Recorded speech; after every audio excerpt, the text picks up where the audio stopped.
الحمد للہ نحمده ونصلی علی رسولہ الکریم۔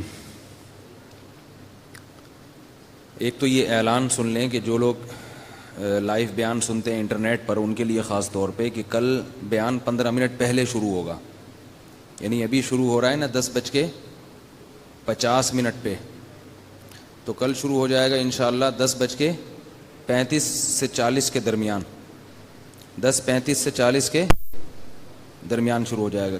ایک پارہ ہوگا تو وہ 15 منٹ ہمیں زیادہ مل جائیں گے۔ آدھا پارہ 15 منٹ کا دورانیہ ہوتا ہے تقریباً۔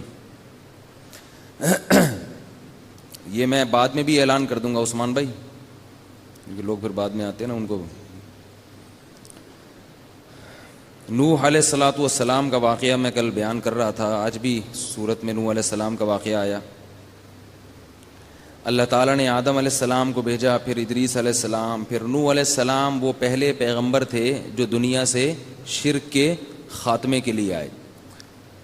ود، سوا، یغوث، یعوق اور نصر، ان 5 بتوں کے نام قرآن مجید میں ہیں کہ یہ بزرگ تھے، ان کی مورتیاں بنا کر اس قوم نے عبادت کرنا شروع کر دی۔ بھائی بات چیت نہیں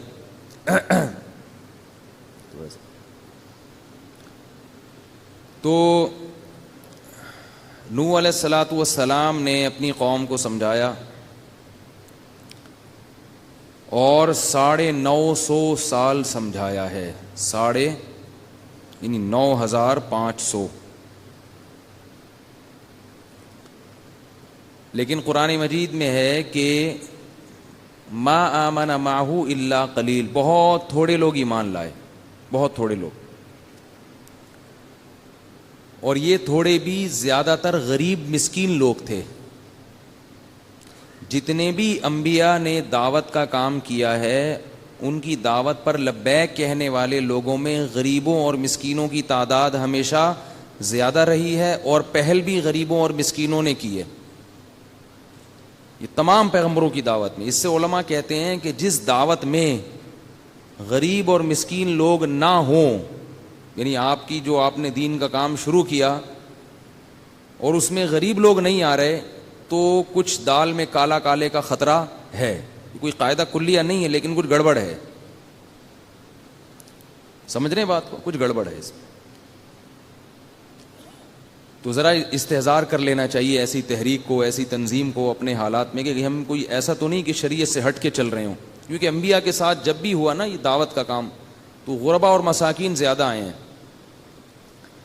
ایک بات تو یہ ہوئی۔ دوسری بات ہمیشہ یہ ہوئی ہے کہ مالدار لوگ یہ انبیاء کو کہا کرتے تھے کہ ہم آپ کی بات اس مجمع میں بیٹھ کے نہیں سنیں گے جس مجمع میں غریب اور مسکین لوگ ہوتے ہیں، ان کو اپنے پاس سے بھگائیں، ہماری شخصیت مجروح ہوتی ہے، ہماری پرسنالٹی خراب ہوتی ہے اس سے، لوگ کیا دیکھیں گے کہ میں اس کے ساتھ بیٹھا ہوا ہوں غریب آدمی کے ساتھ۔ تو نوح علیہ السلام نے جب اپنی قوم کو دعوت دی تو جو تھوڑے سے لوگ ایمان بھی لائے، وہ بھی قوم کے غربا اور مساکین۔ تو مالدار لوگ کیا کہتے تھے کہ وَمَا نَرَاكَ اتَّبَعَكَ إِلَّا الَّذِينَ هُمْ أَرَاذِلُونَا، اے نوح ہم دیکھتے ہیں کہ آپ کی اتباع ہم میں سے پست اور ذلیل ترین لوگ کر رہے ہیں، معاذ اللہ، بہت ہی قوم کے جو مزدور طبقہ ہے، پست طبقہ ہے، وہ آپ کی بات پہ چل رہا ہے، لہذا ہم نہیں آ سکتے، کیونکہ ہمارا بھی مقام کیا ہو جائے گا، گر جائے گا، لوگ کہیں گے غریبوں کے ساتھ بیٹھتے ہیں۔ یہ کتنا بڑا مسئلہ ہے یہ۔ نوح علیہ السلام یہ کر سکتے تھے کہ کہہ دیتے غربا کو کہ تم چلے جاؤ یہاں سے۔ نوح علیہ السلام نے جواب میں فرمایا یا قوم من ینصرونی من اللہ ان طردتہم، اگر میں ان کو اپنی مجلس سے نکال دوں گا تو مجھے اللہ کے عذاب سے کون بچائے گا؟ پھر اگر میں ان کو اپنی مجلس سے نکال دوں گا تو بتاؤ مجھے اللہ کے عذاب سے پھر کون بچائے گا؟ اور میں یہ بھی نہیں کہتا وَلَا أَقُولُ لِلَّذِينَ تَزْدَرِي أَعْيُنُكُمْ لَن يُؤْتِيَهُمُ اللَّهُ خَيْرًا، اور میں تمہیں خوش کرنے کے لیے یہ جھوٹ بھی نہیں بول سکتا کہ تم جس قوم کو ذلیل سمجھ رہے ہو، جن لوگوں کو ذلیل سمجھ رہے ہو، اللہ ان کو خیر نہیں دے گا اور اللہ ان کو عزت نہیں دے گا، یا اللہ کی نظر میں بھی وہ واقعی پست ہیں، میں یہ بھی نہیں کہہ سکتا، یہ تو تمہارا کہنا ہے کہ وہ پست ہیں، اللہ کی نظر میں پست نہیں ہے۔ دیکھو اس سے پتہ چلتا ہے کہ دین کی دعوت اور تبلیغ کے لیے ہمیں اتنی لچک کی اجازت ہے جتنی شریعت نے اجازت دی ہے. کسی کو دین پر لانے کے لیے شریعت کے بنیادی اصولوں کو نہیں توڑا جا سکتا. جس نے آنا ہے آئے, نہیں آنا تو بولو بھائی دفع ہو جائے, پھر نہیں آنا تو جائے جہنم میں. بیان سننا ہے, گرو مندر کا بندہ بھی ادھر ہی بیٹھ کے سنے گا, لیاری کا بھی ادھر ہی سنے گا, مچھر کالونی کا بھی ادھر ہی سنے گا, اورنگی ٹاؤن کا بھی ادھر ہی سنے گا, کلفٹن کا بھی ادھر ہی بیٹھ کے سنے گا, ڈیفنس کا بھی ادھر ہی بیٹھ کے سنے گا. یہ نہیں ہو سکتا کہ ڈیفنس والوں کے لیے ادھر, گرین کارڈ والوں کے لیے یہاں, ادھر آئیں آپ, اور مچھر کالونی والے وہ ادھر پیچھے پیچھے جا کے بیٹھے, گولے گنڈے والے جتنے بھی ہیں وہ ادھر جا کے بیٹھے. انبیاء کی دعوتوں میں یہ فرق نہیں ہوتا.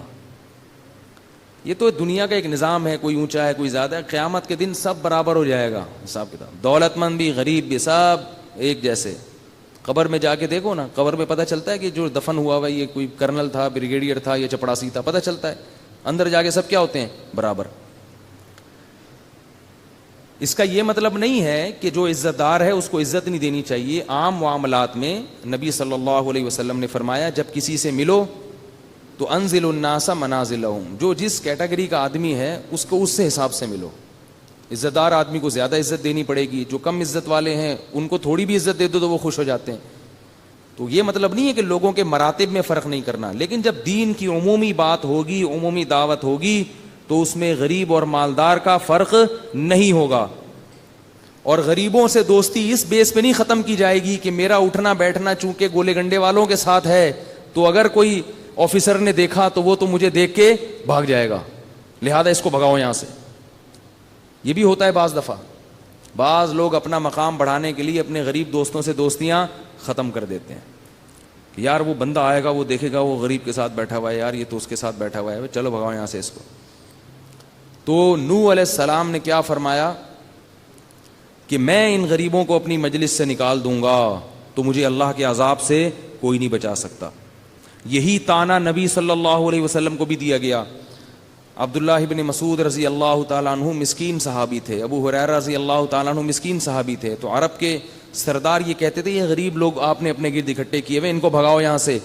تو اللہ نے قرآن مجید کی آیات نازل کی کہ وَاصْبِرْ نَفْسَكَ مَعَ الَّذِينَ يَدْعُونَ رَبَّهُمْ, کہ اے نبی اپنے آپ کو ان لوگوں کے ساتھ جوڑ کے رکھیں جو صبح و شام اپنے رب کو پکارتے ہیں. وَلَا تَعْدُ عَيْنَاكَ عَنْهُمْ, آپ نے ان سے اپنی نظریں ہٹانی نہیں ہیں. تُرِيدُ زِينَةَ الْحَيَاةِ الدُّنْيَا, کہ دنیا کی زیب و زینت کو دیکھ کر کے دولت مند کے پاس زیادہ پیسہ ہے, زیادہ دولت ہے, تو آپ ان کو چھوڑ کے ان سے دوستیاں لگانا شروع کر دیں. ایسا آپ نے نہیں کرنا ہے. وَاصْبِرْ, روک کے رکھنا ہے اپنے آپ کو. اس صبر کہتے ہیں باندھنا ہے اپنے آپ کو ان کے ساتھ. ان سے ساتھ اگر چھوڑ دیا نا ان جانثاروں کا, تو قرآن میں رسول اللہ صلی اللہ علیہ وسلم کو بھی تنبیہ ہے کہ ان جانثاروں کا ساتھ نہیں چھوڑنا. یہ بڑے قیمتی لوگ ہیں, یہ بڑے قیمتی لوگ ہیں. عبداللہ ابن مسعود رضی اللہ تعالی عنہ اصحاب صفہ میں سے ہیں. صفہ ایک چبوترا تھا جہاں غریب ترین مسکین ترین صحابہ بیٹھ کے علم حاصل کیا کرتے تھے. اور اتنی غربت تھی کہ بعض دفعہ سطر ڈھانپنے کے لیے بھی چادر نہیں ہوتی تھی, تو ایک دوسرے کی طرف پشت کر کے بیٹھتے تھے تاکہ ایک دوسرے کے سطر پہ نظر نہ پڑے, اور انتظار میں رہتے تھے کہ نبی صلی اللہ علیہ وسلم آ کے کوئی بات بتائیں گے تو ہم اس حدیث کو محفوظ کر لیں گے. اس طرح علم حاصل کیا ہے. عرب کے سردار کہتے تھے یہ کن کے ساتھ بیٹھے ہوئے ہو آپ؟ تو اللہ نے اپنے نبی کو کیا فرمایا, تنبیہ کی, نا نا نا, وَلَا تَعْدُ عَيْنَاكَ عَنْهُمْ تُرِيدُ زِينَةَ الْحَيَاةِ الدُّنْيَا, کہ ایسا نہ ہو کہ دنیا کی زیب و زینت دیکھ کر آپ ان سے دور ہو جائیں. نبی صلی اللہ علیہ وسلم جب آتے تھے نا اصحاب صفہ کے پاس تو یہ آیت پڑھتے تھے کہ یہ مبارک لوگ ہیں, حدیث کا مفہوم ہے کہ جن کے ساتھ میرے رب نے مجھے بیٹھنے کا حکم دیا ہے. اس لیے یاد رکھو دولت یقیناً اللہ کی نعمت ہے, مگر غریب آدمی کو احساس کمتری میں مبتلا ہونے کی چنداں ضرورت نہیں ہے. ٹھیک ہے دولت بھی اللہ کی نعمت ہے, اس کے اپنے فضائل ہیں شریعت میں, لیکن جس دولت کے ساتھ انسان میں تکبر پیدا ہو جائے, اترانا شروع کر دے, وہ دولت پھر انسان کو قارون اور فرعون بنا دیتی ہے, اور قارون اور فرعون کا انجام دیکھو کیا ہوا ہے. اور موسیٰ علیہ السلام تھے مسکین, تو عزت کس کو ملی؟ موسیٰ علیہ السلام کو, بنی اسرائیل کو, جو قوم کے کمزور لوگ تھے. پھر عبداللہ ابن مسعود رضی اللہ عنہ کو عزت ملی ہے, انہوں نے علم حاصل کیا غربت میں, اتنا علم حاصل کیا, اتنا علم حاصل کیا, کیسے پیٹ کاٹا ہے. وجہ اس کی یہ کہ اگر وہ مال کمانے میں لگ جاتے تو پھر علم میں پیچھے رہ جاتے, تو انہوں نے قربانی دی کہ بس میں فاقے کروں گا, کچھ مل گیا ٹھیک ہے, نہیں تو صبر کروں گا. اس طرح سے فاقے کر کر کے علم عبداللہ بن مسعود نے حاصل کیا.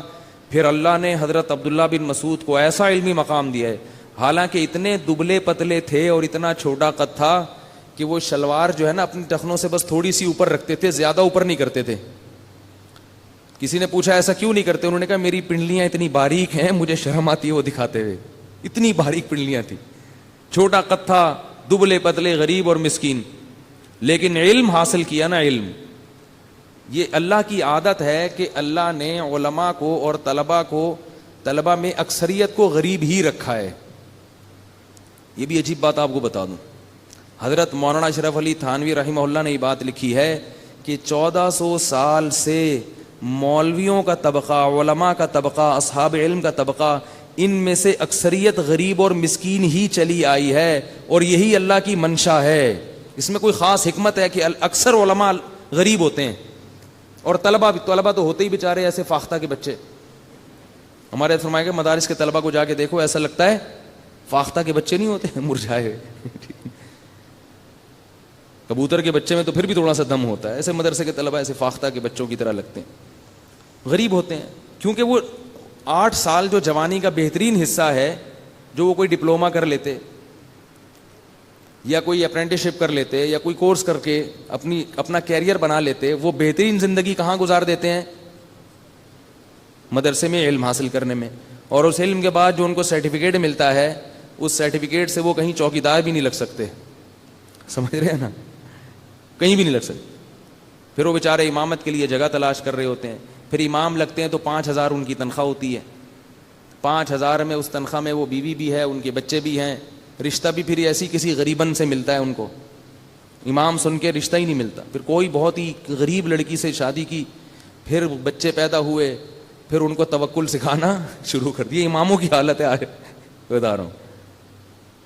مؤذن اس سے بھی بیچارہ گیا گزرا ہوتا ہے, اس سے بھی بیچارہ نیچے ہوتا. تو ایسے قسمہ پرسی میں امام صاحب, پھر وہ کمیٹی ان کے ساتھ ایسے چلتی ہے جیسے ساس اور بہو چل رہے ہوتے ہیں نا.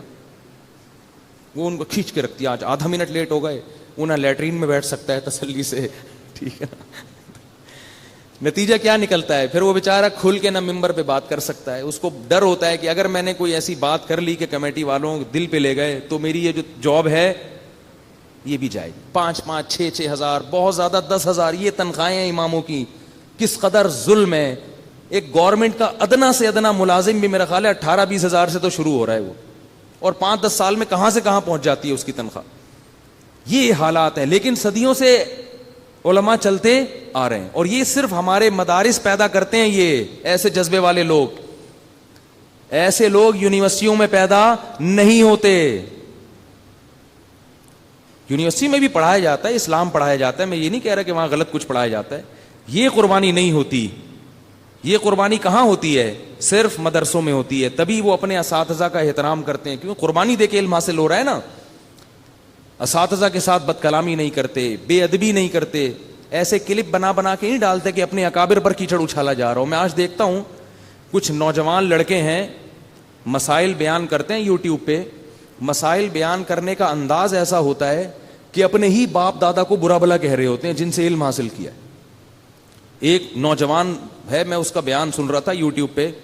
وہ ایک مسئلے میں اس نے اختلاف کیا اپنے بڑوں سے. کہہ رہا ہے میں یہ مسئلہ بیان کر رہا ہوں, چاہے یہ مسئلہ سن کے کسی کے پیٹ میں مروڑ ہوتا ہے تو ہوتا رہے. حالانکہ مجھے پتا ہے اس کے جتنے اکابر ہیں ان کی رائے اس کے خلاف ہے. تو مطلب کیا ہوا کہ میرے بزرگوں کے پیٹ میں مروڑ ہوتا ہے تو میں نے کہا یہ تمیز ہے اس کو.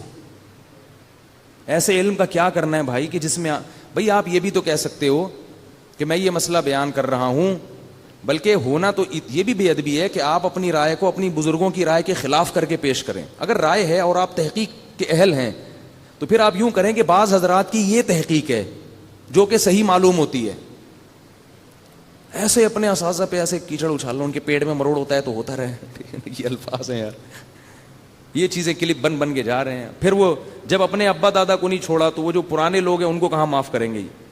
پھر کبھی ابو حنیفہ رحمۃ اللہ علیہ پہ کیچڑ اچھال رہے ہیں، کبھی امام شافعی پہ کیچڑ، شافعی نے یہ بولا، ابو حنیفہ نے یہ بولا، اس طرح سے ان کے انداز کلام ہے. تو یہ علم جو حاصل ہوتا ہے نا، دنیا کے علم اور دین کے علم میں فرق ہے. بلکہ دنیا کا علم بھی جو ادب تمیز کے ساتھ حاصل ہوتا ہے، اساتذہ کا احترام کے ساتھ حاصل ہوتا ہے، اس میں بھی برکت ڈالتے ہیں اللہ تعالیٰ. اگر آپ دنیا کا علم بھی حاصل کر رہے ہیں تو اپنے اساتذہ کا احترام اگر کریں گے تو دیکھو اس علم میں بھی اللہ نور پیدا کر دیتے ہیں. میں نے ایک باڈی بلڈر کو دیکھا، وہ مسٹر کراچی بنا تھا، بلکہ مسٹر پاکستان، پرانی بات ہے. میں نے اس سے پوچھا کہ یار تم کیوں یہ مسٹر پاکستان بن گئے، کیسے بن گئے؟ تو اس نے مجھے بتایا کہ میرے اندر صرف ایک کوالٹی تھی کہ مجھے جو باڈی بلڈنگ سکھاتا تھا نا استاذ، میں اس کا احترام کرتا تھا بس. کہہ رہے جو لڑکے آتے تھے نا تو وہ ہمارا استاذ ایک کبھی کبھار چپت بھی لگاتا تھا، تو لڑکے غصہ کرتے تھے کہ ہاتھ کیوں اٹھا رہے ہو ہم پہ، یوں تکبر کر کے بھاگ جاتے تھے بہت سارے. یہ چونکہ ذرا خاندانی آدمی تھے، ان کے گھر میں یہ سکھایا گیا تھا کہ جو بڑا ہوتا ہے وہ بہرحال بڑا ہوتا ہے. یہ تو چیزیں تو گھر میں سکھائی جاتی ہیں نا. آج کل گھر میں پتہ ہے کیا سکھایا جاتا ہے؟ الٹا سکھایا جاتا ہے. اگر چچا آ کے بھتیجے پہ کو ڈانٹ لگائے تو باپ اپنے بیٹے کے سامنے اپنے بھائی کو ڈانٹتا ہے کہ میرے بیٹے پہ ہاتھ کیوں اٹھایا تم نے. تو بیٹے کو چچا کا گستاخ بنایا کہ نہیں بنایا؟ حالانکہ ہونا یہ چاہیے کہ اگر آپ کو برا لگا بھی ہے اس وقت کچھ نہ کہیں، بیٹے کو یہی سکھائیں کہ بھائی یہ تمہارے چچا ہیں، شکر کرو ڈانٹا ہے، میرا تو خیال تھا کہ 2 ہاتھ لگنے چاہیے تھے تمہارے. الگ سے پھر اس کو سمجھا دیں کہ یار تھوڑا ہاتھ ہلکا رکھا کرو، زیادہ سختی ہو رہی. یہی مائیں بھی کرتی ہیں. خاندان کا کوئی دوسرا بڑا پھپھو چچا ممانی خالہ آگے اگر بچے کو تنبیہ کریں، آپ کون ہوتے ہیں ہمارے بچوں کو بولنے والے؟ تو بچے کو کیا بنا رہے ہیں؟ بے ادب، گستاخ.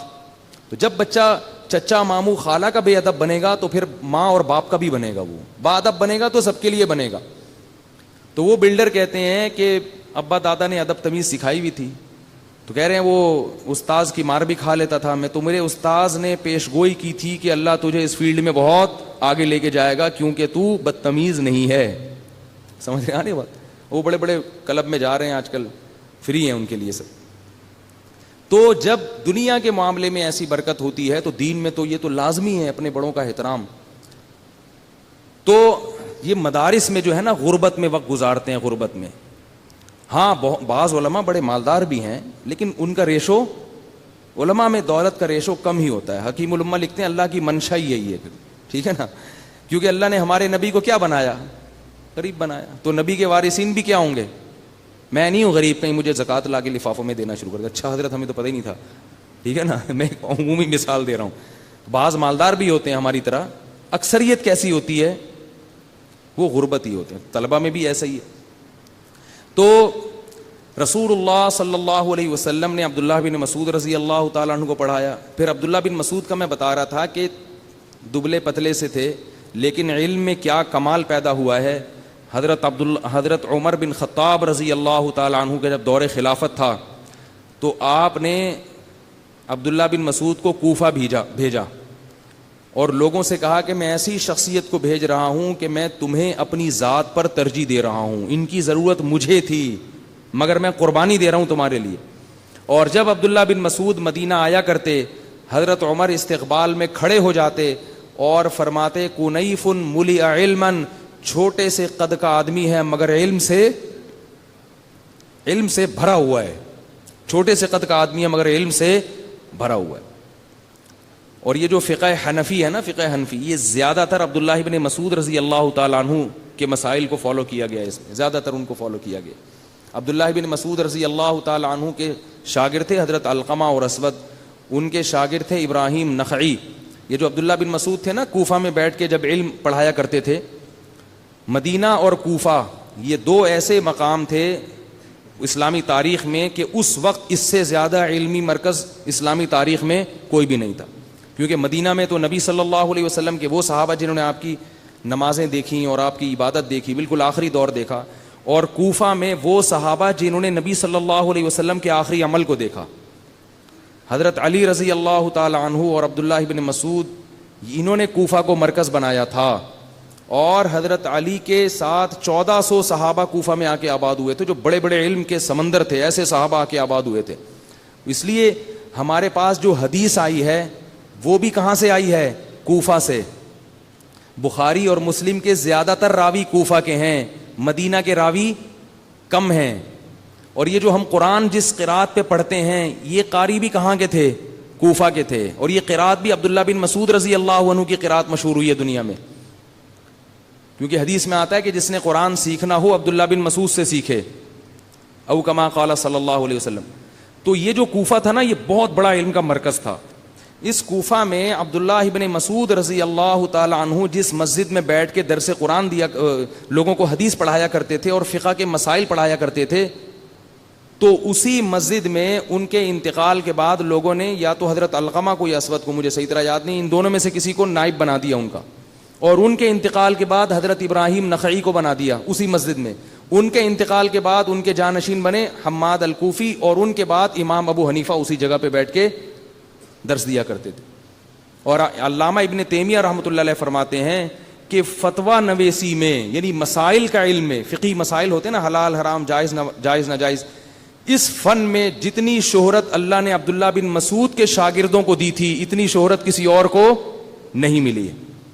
تو اس سے پتہ چلتا ہے کہ امام ابو حنیفہ رحمۃ اللہ علیہ کو جو فقہ میں اتنی زیادہ مہارت حاصل ہوئی ہے نا, اس میں کس کی تربیت کا دخل تھا, کس کی برکات تھیں؟ وہ عبداللہ ابن مسعود رضی اللہ تعالیٰ عنہ کی اور حضرت علی کی کے شاگردوں کی برکات تھیں.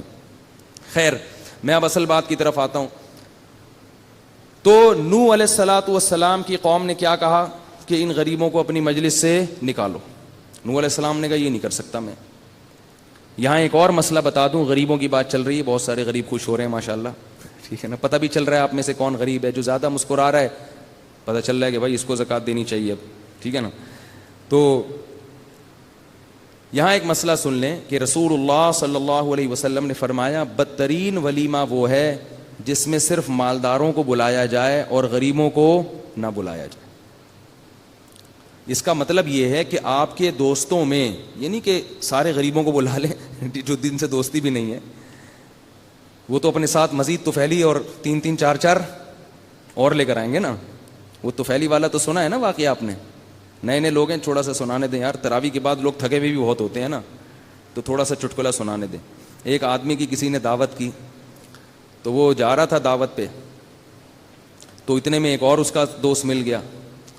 اس دوست نے پوچھا بھائی کہاں جا رہے ہو؟ فلاں نے دعوت کی ہے, میں بھی چلوں گا. بھی تم کیوں چلو, بلایا مجھے. اس نے کہا میں طفیلی بن کے چلا جاؤں گا. اچھا بھائی چل یار, طفیلی بھی تو ہوتے ہیں نا, ٹھیک ہے بھائی. ایک اور بندہ مل گیا, یار کہاں جا رہے ہو تم دونوں؟ بھائی دعوت پہ. یار میں تو اصل ہوں, یہ طفیلی, تمہیں تھوڑی لے کے جاؤں گا. اس نے کہا میں طفیلی ہوں, ٹھیک ہے نا, طفیلی. اس نے کہا چلو یار اب کیا کریں, طفیلی. 1 کے 3 ہو گئے. آگے گئے, ایک اور بندہ ملا. اس نے بولا بھائی کہاں جا رہے ہو؟ یار دعوت پہ. میں اصل ہوں, یہ طفیلی, یہ طفیلی, تم نکلو یہاں سے, جاؤ. اس نے کہا میں کیوں جاؤں بھائی, میں بھی تمہارے ساتھ جاؤں گا. بھائی تم کیسے جاؤ گے یار, تم کیا لگتے ہو؟ انہوں نے بولا مجھے پہلے سے جانتا ہے یار, جس نے آپ لوگوں کو دعوت کی دی ہے وہ مجھے پہلے سے جانتا ہے. اچھا بھائی جانتا ہے تو چلو. اب 1 کے 4 دیکھ کے نا وہ میزبان, اس کی سٹی گم ہو گئی. اس نے کہا آپ؟ اس نے کہا میں تو وہ ہوں جن کو آپ نے بلایا تھا. یہ کون ہے؟ وہ یہ طفیلی ہیں. میزبان کو غصہ آیا. اور یہ کون ہے؟ یہ طفیلی. اور یہ الو کا پٹھا کون ہے؟ تو چوتھے نے کہا میں نے نہیں کہا تھا مجھے پہلے سے جانتا ہے یہ. میں نے کہا نہیں تھا کہ یہ مجھے پہلے سے جانتا ہے. چلو بسم اللہ کرو. تو حدیث کا مطلب یہ ہے کہ آپ کے دوستوں میں مالدار بھی ہوں گے, غریب بھی ہوں گے, تو ولیمے میں صرف مالداروں کو بلاؤ اپنے دوستوں میں سے اور غریبوں کو نہ بلاؤ. تو یہ بدترین ولیمہ ہے. اور یہ پتہ ہے کیوں کرتے ہیں لوگ؟ تاکہ مالدار آئیں گے تو ان کے ساتھ اگر غریب بھی آ گئے تو مالداروں کی نظر میں آپ کی حیثیت گر جائے گی. ابے تم نے تو یار پکوڑے والوں سے بھی دوستی رکھی ہوئی ہے یار, ہمیں تو پتہ نہیں تھا تمہارے دوستی گولے گنڈے والوں سے بھی ہے, چلو بس ہم جا رہے ہیں. ایسا نہ ہو کوئی یوٹیوب پہ کلپ بنا کے ڈال دے یار یہ بیٹھے ہوئے تھے اس کے ساتھ. یہ تکبر ہے دوستوں میں. ہاں کوئی دوستی نہیں ہے تو پھر خام خام غریبوں کو پکڑنا اس میں وہ تو ایک الگ بات ہے، وہ تو پھر آپ صدقہ خیرات کر رہے ہیں یا وہ ایک الگ چیز ہے، اس میں صرف غریبوں کے لیے الگ کر دیں یا دولت مندوں کے لیے، وہ ٹھیک ہے. تو دوستوں یاروں میں صرف دولت مندوں کو بلانا اور غریبوں سے اس وقت منہ پھیر لینا یہ غلط ہے. تو نوح علیہ السلام جب 950 سال سمجھا کے تھک گئے، یہاں تک ہوتا تھا کہ جب گلی سے گزرتے تو لوگ کانوں میں انگلیاں ٹھوس لیتے کہ ان کی بات مت سن. نوح علیہ السلام نے کہا یا قوم استغفروا ربکم انہ کان غفارا، دیکھو تمہاری عمریں گزر گئیں بت پرستی میں، آج توبہ کرو، اللہ معاف کرنے کے لیے تیار ہے. یرسل السماء علیکم مدرارا، آسمان سے بارشیں بھیجے گا، ویمددکم باموال وبنین، تمہیں مال دے گا اور خوب بیٹے دے گا، تمہیں نسل بڑھائے گا تمہاری بیٹے دے دے کے. اس سے بھی پتہ چلتا ہے نسل بڑھانا کیا ہے، اچھی چیز ہے. تو خوب بیٹے دے گا تمہیں. وَيُمْدِدُكُمْ بِأَمْوَالٍ وَبَنِينَ وَيَجْعَلْ لَكُمْ جَنَّاتٍ وَيَجْعَلْ لَكُمْ أَنْهَارًا مَا لَكُمْ لَا تَرْجُونَ لِلَّهِ وَقَارًا وَقَدْ خَلَقَكُمْ أَطْوَارًا. اللہ نے تمہیں بنایا ہے کیسے، اسٹیپ بائی اسٹیپ مختلف مدارج میں گزار کے تمہیں بنایا ہے. خَلَقَكُمْ أَلَمْ تَرَوْا كَيْفَ خَلَقَ اللَّهُ سَبْعَ سَمَاوَاتٍ طِبَاقًا وَجَعَلَ الْقَمَرَ فِيهِنَّ نُورًا. یہ سورج اللہ نے بنایا ہے، چاند اللہ نے، تقریریں کر رہے ہیں مگر قوم کی سمجھ میں نہیں آ رہا. قوم کے سمجھ میں پتہ ہے کیا آتے ہیں، کون مذہبی لوگ آتے ہیں جو گناہ چھوڑنے کی بات کر رہا ہے نا، یہ کرو یہ نہ کرو، لوگ اس کو بزرگ نہیں سمجھتے. ہاں جھاڑ پھونک کا کام شروع کر دے، ساری قوم آ جاتی نوح علیہ السلام کے پاس، ساری قوم رسالے لکھنے نا، یہ پڑھ لو، صبح یہ بچی بیمار ہو گئی تو یہ پڑھ لو، فلانی بیمار ہو گئی تو یہ پڑھ لو. لوگ کہتے ہیں بزرگ بھی بہت پہنچے ہوئے ہیں اور یہ واقعی اللہ کے سچے نبی ہیں. ایسے لوگوں کے پیچھے لوگ بھاگتے ہیں. تو پیغمبروں کی دعوت کیا ہوتی ہے، یہ کرو اور یہ مت کرو، یہ حلال ہے یہ حرام ہے، اس سے بچو اس کو کرو. آج ہم نے ہے نا شعیب علیہ السلام کا بھی واقعہ پڑھا، وہ بار بار اپنی قوم سے کہہ رہے ہیں ناپ تول میں کمی مت کرو. روحانی والے کرتے ہیں یہ سب چیزیں، وہ تو خود ناپ تول میں کمی کر رہے ہوتے ہیں. تو ناپ تول میں کمی مت کرو، بار بار سمجھا رہے ہیں کہ تم قحط زدہ لوگ نہیں ہو، تم پہ قحط تھوڑی پڑا ہوا ہے کہ کھانے کو روٹی نہیں مل رہی، اتنا کھا رہے ہو تو تمہیں حرام کمانے کی کیا ضرورت ہے. قوم جواب میں کہتی ہے کہ تیری نماز کیا تجھے یہ حکم دیتی ہے کہ تو ہمارے داخلی معاملات میں دخل اندازی کرے. اے شعیب تو نماز پڑھ کر روزہ رکھ کر کے یہ کیا بات. تو اس سے بھی پتہ چلتا ہے کہ لوگوں کو ایسے مولانا پسند ہیں کہ جو اپنی نماز روزے میں لگے رہیں اور قوم کے ساتھ چھیڑ چھاڑ بول لو نا بھائی نہیں. وہ یہ نہ کہیں کہ سالی کو چاہیے کہ وہ بہنوئی سے بولو بھائی پردہ کرے، وہ یہ نہ کہے کہ بھابھی کو چاہیے کہ دیور سے پردہ کرے، وہ یہ نہ کہے کہ لڑکیاں زیادہ ہیں لڑکے کم ہیں، ان خواتین کا بیڑا غرق ہو رہا ہے، مرد 2-3 شادیاں کر لے، وہ یہ نہ کہے. کیونکہ لوگوں کو کیا ہوتی ہے اس سے تکلیف. چاہے وہ لڑکیاں گھروں میں بیٹھے بیٹھے بوڑھی ہو جائیں مر جائیں، چاہے جو بیوہ ہو گئی وہ ہمیشہ کے لیے بیوہ رہ کے قبر میں اتر جائے، وہ زنا کی طرف چلی جائے، جس کو طلاق ہو گئی وہ زنا پہ آ جائے. میں جانتا ہوں ایسی عورتوں کو شادی نہیں ہوئی زنا کے راستے پہ لگ گئی ہیں، وہ ہو گئی. تو اب میٹھی میٹھی باتیں کر کے لوگوں کو خوش کرتے رہو. مولوی صاحب آپ دوسری شادی پہ بات نہ کیا کریں، خواتین کو تکلیف ہوتی ہے، مردوں کو تکلیف ہوتی ہے، تو دفع ہو جاؤ بھائی، نہیں سنو باتیں ہماری بیٹھ کے. یہ جو عورت کو تکلیف ہو رہی ہے، جس کے رشتے نہیں آ رہے، بوڑھی ہو رہی ہے گھر میں بیٹھے بیٹھے، رشتے کم ہو گئے، شارٹ ہو گئے، رشتے مل ہی نہیں رہے ہیں، چراغ لے کے داماد تلاش کیے جا رہے ہیں. جس گھر میں بیٹی پیدا ہو رہی ہے وہ خوش ہونے کے بجائے رو رہا ہے، یار یہ کیا ہو گیا میرے گھر میں. تو آپ کے مطلب کی باتیں اگر آپ کو کریں گے تو پھر تو ہم طاہر القادری بن جائیں گے، پھر تو ہمارا بھی کنٹینر ہوگا، پھر تو ہم بھی ایک سیاسی رہنما ہوں گے، پبلک اکٹھی کر لیں گے. لیکن میرے بھائی اگر حق بات سننے کے لیے آتے ہو تو پھر یہ کڑوی کسیلی سننے کو ملیں گی. یہ اللہ کی باتیں، میری باتیں تھوڑی ہیں. یہ شہرت دیکھ کے کبھی متاثر نہیں ہونا چاہیے. شہرت تو فرعون کو بہت زیادہ مل گئی تھی، ٹھیک ہے نا، اور نوح علیہ السلام کو کیا شہرت ملی ہے. 950 سال دعوت دیتے دیتے کتنے آدمی آئے ہیں، 40-50، لیکن کامیاب کون ہوا؟ نوح علیہ السلام. وہ اپنی دعوت سے پیچھے نہیں ہٹے، لچک پیدا نہیں ہوئی، تھکے نہیں، اور ایک دفعہ بد دعا نہیں کی ہے 950 سال میں. بڑا حوصلہ ہے بھائی. بد دعا اس وقت کی ہے کہ جب اللہ نے وحی نازل کر دی، یا نوح لن یؤمن من قومک الا من قد آمن، اب ہم آپ کو اطلاع دے دیں کہ اب مزید کوئی آدمی آپ کی قوم میں مسلمان نہیں ہوگا. جب 950 سال کے بعد اللہ نے وحی نازل کی تو پھر نوح علیہ السلام کو خیال ہوا کہ بھئی جب مسلمان نہیں ہوگا تو اس کا مطلب کیا ہے کہ ان کی اولادیں بھی کافر اور جہنم میں جائیں گی. تو ان کی اولادوں کو آگ سے بچانے کے لیے ضروری ہے کہ ان کی اولادیں پیدا ہونے سے پہلے ان کو ختم کر دیا جائے. انہوں نے تو جانا ہی ہے جہنم میں. اس لیے نوح علیہ السلام نے فرمایا وَلَا يَلِدُوا إِلَّا فَاجِرًا كَفَّارًا. اے اللہ اگر یہ مسلمان نہیں ہوں گے نا تو اب تو ان کی اولاد بھی کیا پیدا ہوگی؟ کافر. تو اس اگلی نسل کو بچانے کے لیے تو کیا کر، اس قوم کو تباہ کر دے. اتنا بڑا حوصلہ. اور ہم تھوڑا سا تبلیغ میں نکلتے ہیں، 2-4 دفعہ ایک کو سمجھایا وہ نہیں آیا، ابے چھوڑو یار. ہم تو ایسے ہی کرتے ہیں نا، ابے ہوتا کچھ بھی نہیں ہے. وَذَكِّرْ فَإِنَّ الذِّكْرَىٰ تَنفَعُ الْمُؤْمِنِينَ. اللہ کہتے ہیں بات پہنچاتے رہو، کرتے رہو، کچھ نہ کچھ فائدہ انشاءاللہ ہوگا. حوصلہ نہ ہارو. تو نوح علیہ السلام نے جب تھک گئے تو پھر بد دعا کی ہے ان کے لیے. اور کیا کہ لا تجعل علی الارض من الکافرین دیارا. اے اللہ ان کافروں کا ایک گھر بھی زمین پہ باقی نہیں چھوڑنا. تو اللہ تعالیٰ نے پھر کیا فرمایا وَأُوحِيَ إِلَىٰ نوح. اچھا نوح علیہ السلام کی بیوی بھی کافر، اپنے گھر میں ایمان نہیں آ رہا. یہ جو لوگ تانا دیتے ہیں نا لوگوں کو، ابے پہلے اپنے گھر میں تو اسلام لاؤ، باقی باتیں بعد میں کرنا، یہ تانا غلط ہے. ہو سکتا ہے جو دین کی دعوت دے رہا ہو وہ اپنے گھر میں بھی کوشش کر رہا ہو، لیکن یہ کوشش کامیاب نہ ہو رہی ہو. تانے دینے بہت آسان ہے. کل کسی نے میسج بھیجا کہ سیاسی لوگوں میں کسی نے ایک سیاسی لوگوں کو کہا، اس نے پورے واقعات میسج لکھ کے بھیجا نا، کہ ایک آدمی نے سابق صدر کو کہا کہ تم چور تھے، اس نے کہا وہ جو مجھ سے پہلے آیا تھا وہ تو مجھ سے بھی بڑا چور تھا. ٹھیک ہے نا. ایک نے کہا آپ نے تو یہ کرپشن کیا، اس نے کہا وہ فلاں نے بھی تو کرپشن کی ہے. ایک نے کہا آپ نے جناب یہ کیا، اس نے بھی تو یہ کیا ہے. تو اس نے یعنی کہا کہ ہمارے ہاں جب بھی کسی پہ الزام لگتا ہے تو وہ بجائے اپنے الزام کو یا اپنی اصلاح کرنے کے دوسرے پہ اس سے بھی بڑا الزام لگا دیتا. تو جب آپ کسی کو دعوت دیں گے تو بجائے اس کے کہ وہ آپ کی بات سنے، دین پہ آنے کی کوشش کرے، وہ آپ کے عیوب تلاش کرنا شروع کر دیتا ہے. کہتے ہیں ابے تم اپنے گھر کو تو دیکھو پہلے، ابے تم یہ تو دیکھو، ہمیں سمجھا رہے ہو تمہارے گھر میں تو. ایک صاحب تبلیغ میں نکلے ہوئے تھے، ایک شخص نے مجھے کہا کہ یہ مجھے دعوت دے رہے ہیں، ان کی اپنی بیٹی تو پردہ نہیں کرتی. تو میں نے کہا بھائی ہو سکتا ہے اس کو بھی دعوت دیتے ہو، نہیں مانتی ہو، تو بدگمانی کرنے کی کیا ضرورت ہے بھائی. تو نوح علیہ السلام کی بیوی بھی کافر اور ان کا بیٹا بھی کافر. تو گھر میں تو نہیں آیا نا دین.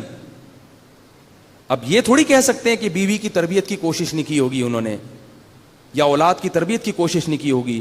جو پیغمبر کے بارے میں یہ سوچے کہ انہوں نے اپنی بیوی اور بچوں کی تربیت کی کوشش نہیں ہوگی، وہ تو اسلام سے خارج ہے. کیونکہ پیغمبروں میں یہ عیب نہیں ہوتا کہ وہ اپنے گھر کو چھوڑ دیں اور پوری دنیا کی فکر کریں. گھر کی بھی فکر کر رہے تھے، دنیا کی بھی فکر کر رہے تھے. اور یہ جو کہتے ہیں نا لوگ کہ پہلے اپنا گھر صحیح کر لو اس کے بعد باہر آنا، یہ بھی غلط ہے. اس کے چکر میں تو گھر اگر صحیح نہ ہوا تو باہر بھی نہیں ہوگا کام. تو بھائی سارے کام کرتے رہو بیٹھ کے. یہ جو ہوتا ہے نا پہلے یہ ہو جائے پھر یہ ہو جائے، پہلے والے کچھ نہیں، سارے کام ساتھ شروع کرنے ہیں. اس میں جس کی قسمت میں ہدایت ہوگی مل جائے گی، نہیں ہوگی تو نہیں ملے گی. تو نوح علیہ السلام کی بیوی بھی مسلمان نہیں اور بیٹا بھی نہیں.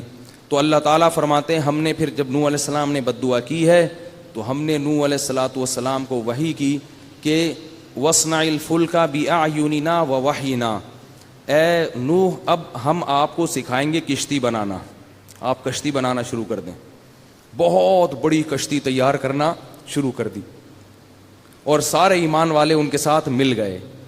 قرآن کی آیت سے پتہ چلتا ہے کہ اللہ نے سکھایا ان کو یہ علم کہ ایسے بنانا ہے. اتنی بڑی کشتی جس میں سب بیٹھ جائیں جو ایمان والے، اور جتنے دنیا میں جانور موجود ہیں خشکی کے ان سب کے ایک ایک جوڑا اللہ نے فرمایا کہ اس میں رکھ لو.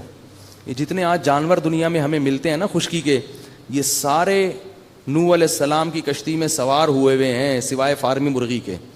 اس کا پتہ نہیں نسب کہاں سے شروع ہو رہا ہے واللہ عالم. دیسی مرغیاں جتنی ہیں نا، ان کے ابا وہ جو مرغا تھا وہ ایک نوح علیہ السلام کی کشتی میں موجود تھا، اور مرغی بھی نوح علیہ السلام کی کشتی میں موجود تھی. گائے بھی، بیل بھی، بھینس بھی، شیر بھی، پتہ نہیں کیا کیا ہوگا جو بھی جنگل کے جانور تھے. تو نسل بچانے کے لیے اللہ نے کہا سب کو شامل کر لو.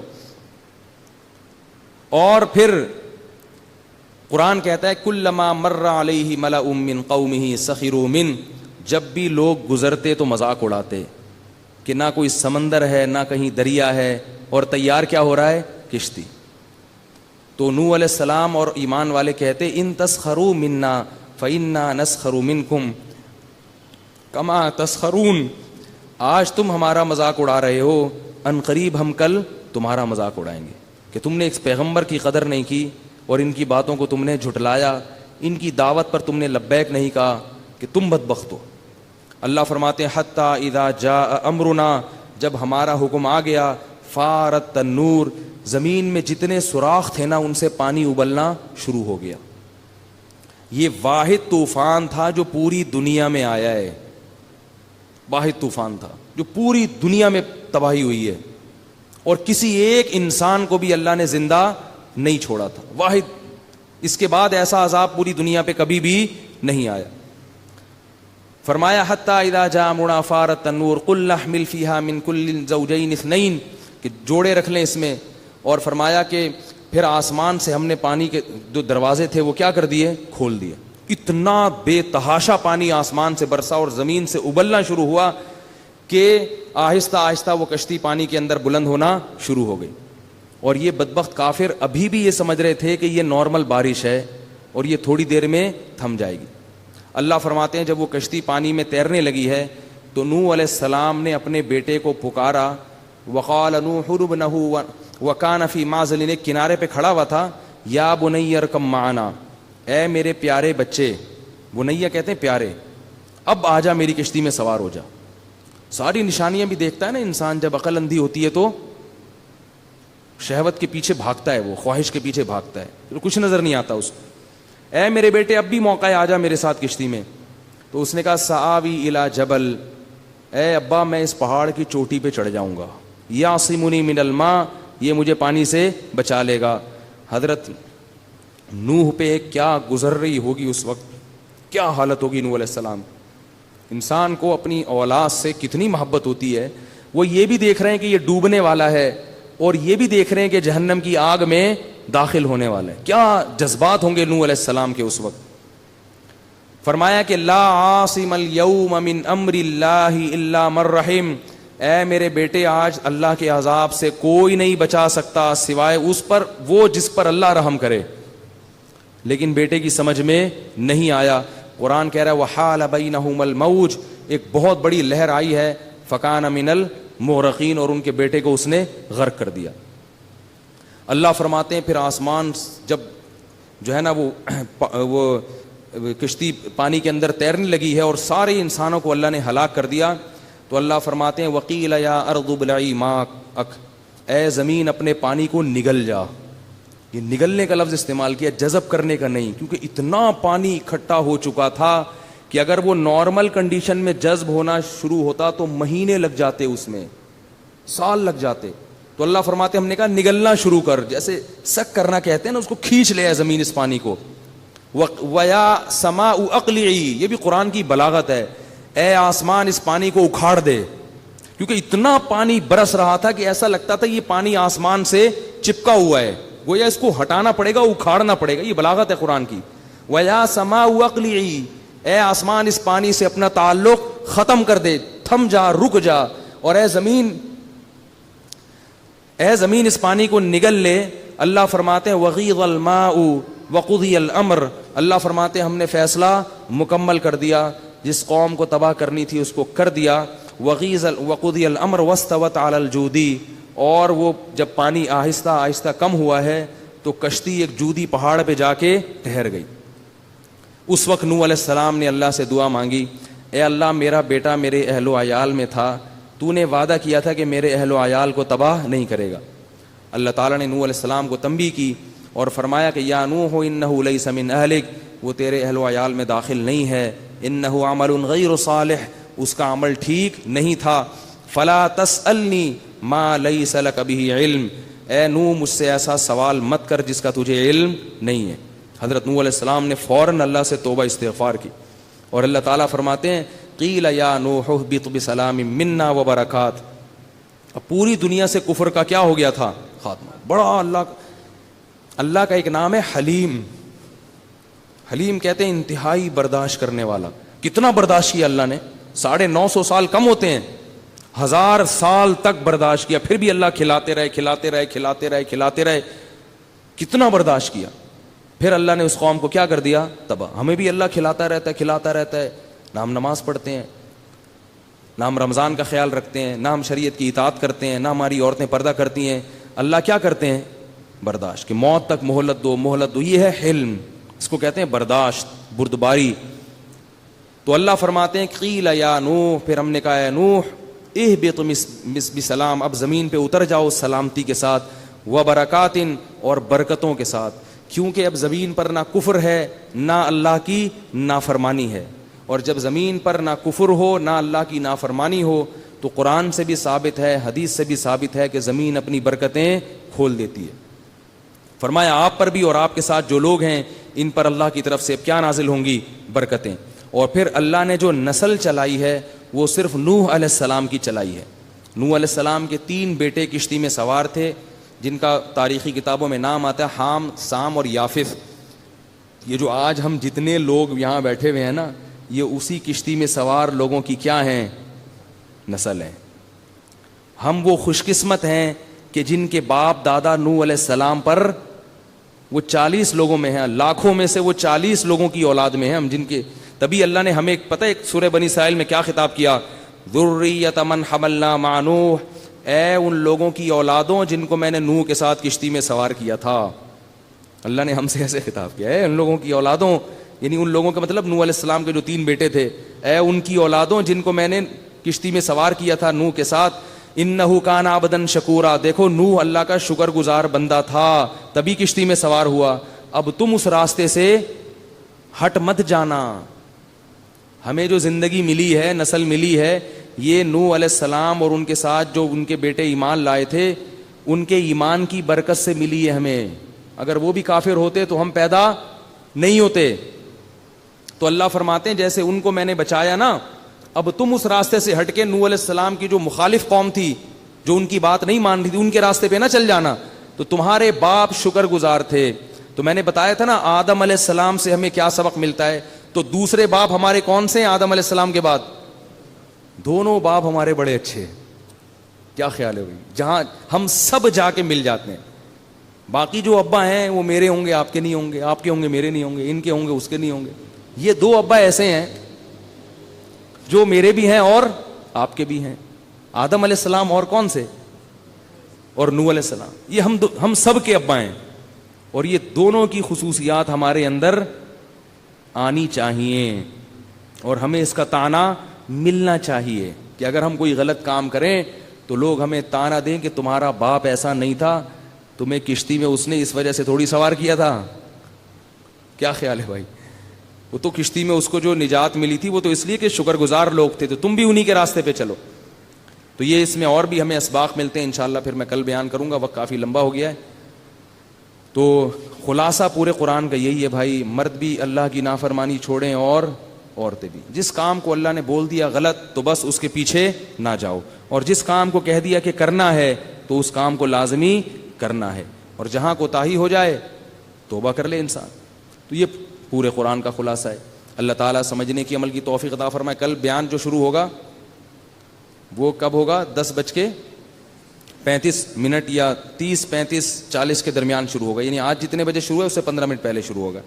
اللہ تعالیٰ سمجھنے